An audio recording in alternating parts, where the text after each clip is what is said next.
This episode of Another Great Day is brought to you by Scrolls.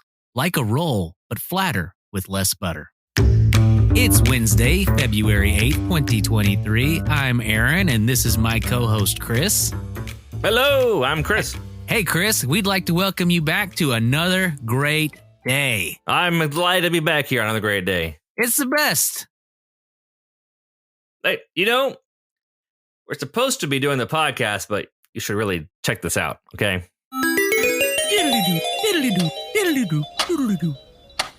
Whoa.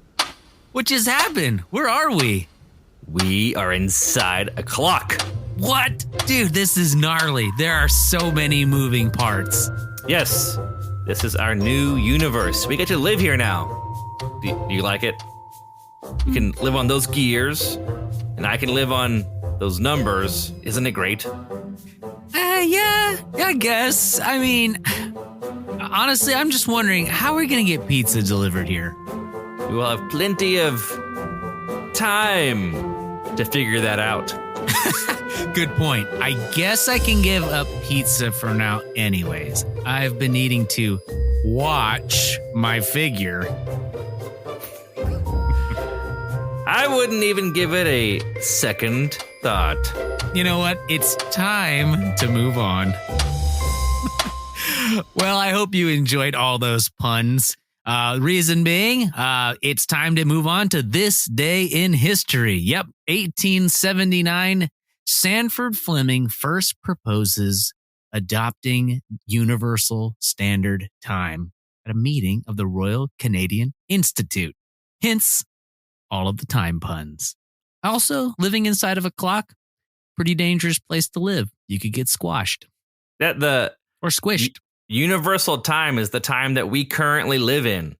Like all right the now? Clocks on Earth are set to Greenwich time in England, which is UT time, Universal time.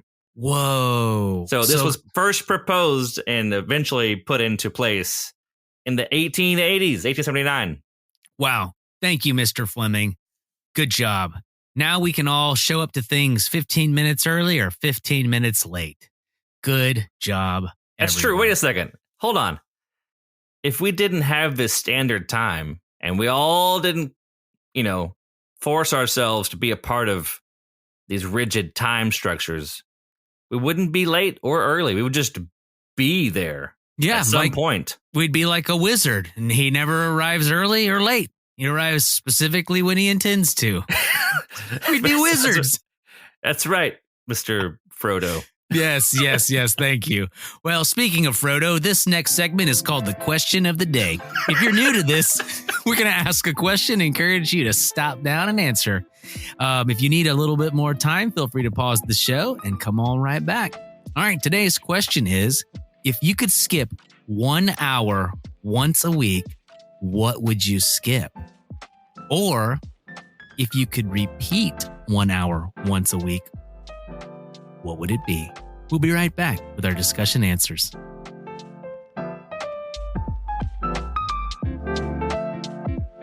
All right, welcome back to Another Great Day podcast. We are going to go over the discussion answer. If you could skip 1 hour once a week or repeat 1 hour once a week, what would it be? All right, Chris, putting you on the hot seat and hot spot. All right, the first thing that comes to my mind. You ready? Hit me.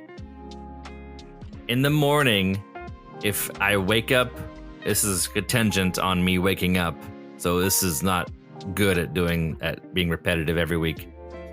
If I wake up early and I realize it's not time to wake up, the alarm hasn't gone off yet, and I can sleep in, if I could repeat that again, that whole feeling of that's a great I got feeling. An extra hour and another extra hour. I could just double it up. That's my first. I don't know if that's a good response, but that's my gut reaction.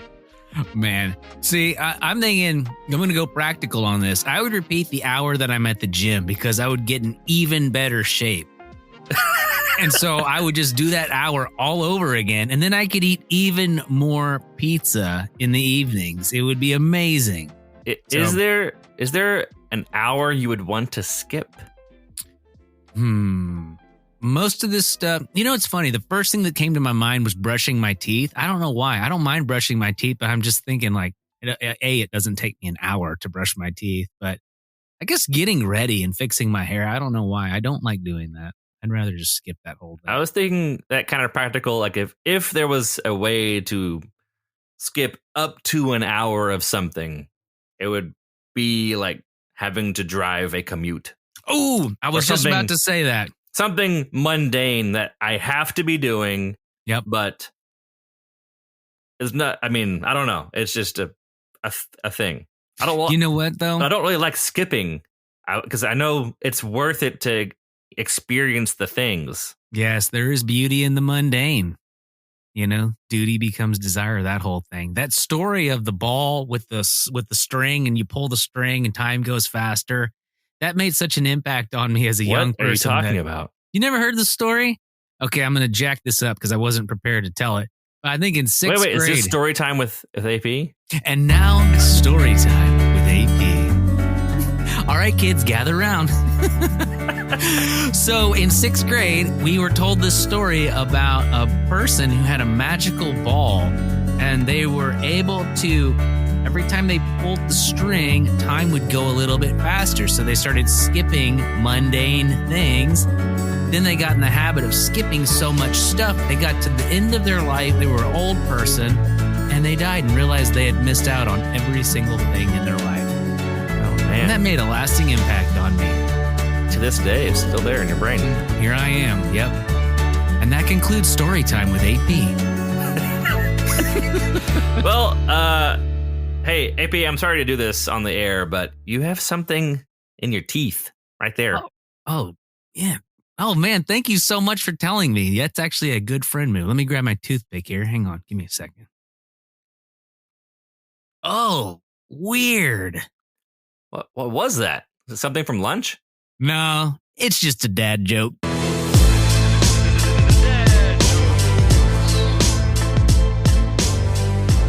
Why do fathers take an extra pair of socks when they go golfing? In case they get a hole in one.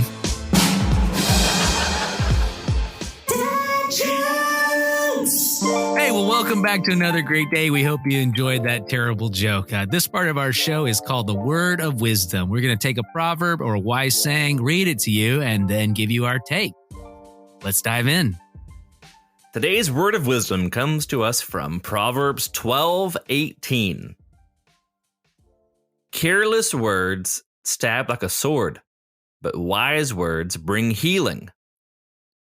Man, does that paint a picture or what? Yeah, stabbed like a sword. I don't want to get stabbed. Me neither.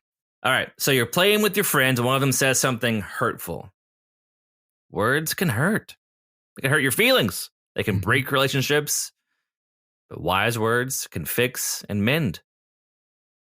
So please don't hurt your friends or your parents or yourself. Yes. No stabbing with swords or with words. Yeah. Yeah. And with actual swords. Yeah, don't do that. A sword is just a word with an S at the beginning of it. So. Whoa. What just happened? Are you serious? Wordplay.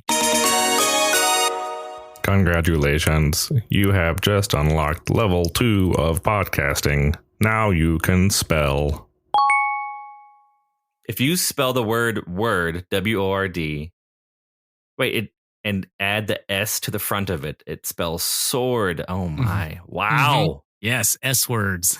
It's a famous Celebrity Jeopardy skit from SNL. Oh, it is? I'll take swords.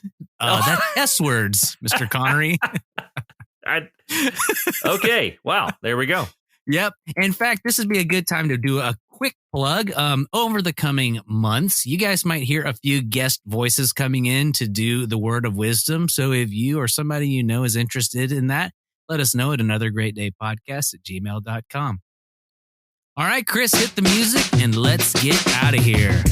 We'd like to thank you all for listening today. And if you're enjoying the show, please share it with somebody you love, somebody you're sitting next to, somebody you made eye contact with that you're wanting to talk to about something. Tell them about another great day. They'll love it. Either way, we're glad you're here. We hope you make it another great day. See you tomorrow.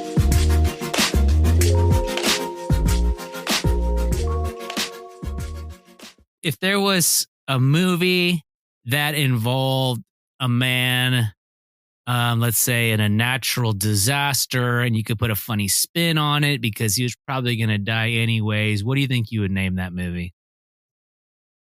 Joe versus the volcano. Nailed it. All right, how about this one? Wait, How about this one? Ready? wait. What if there was a theme park that was really popular, but it needed some testing first, and you gathered some scientists to visit it? What would you call that? A theme park? Yeah, theme park. Would it be on a remote island called Isla Nublar? I mean, maybe. Depends on what your guess is. would it require archaeologists and Ooh, and yes. botanists and Yes. biologists? What about chaos theorists? And a man who mumbles and says chaos theory? Jurassic Park? Yes, you've nailed it again. All right. Okay.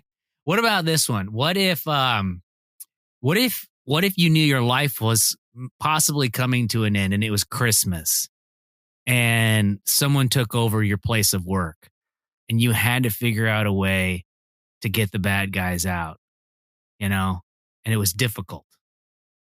Oh. What do you think that would be? I thought you were poorly describing It's a Wonderful Life. Where the banker is trying to take over the bank and loan or savings and loan. Pottersville, Pottsville, whatever. But you were actually describing Die Hard? Boom! Right? Nailed it, dude. The end.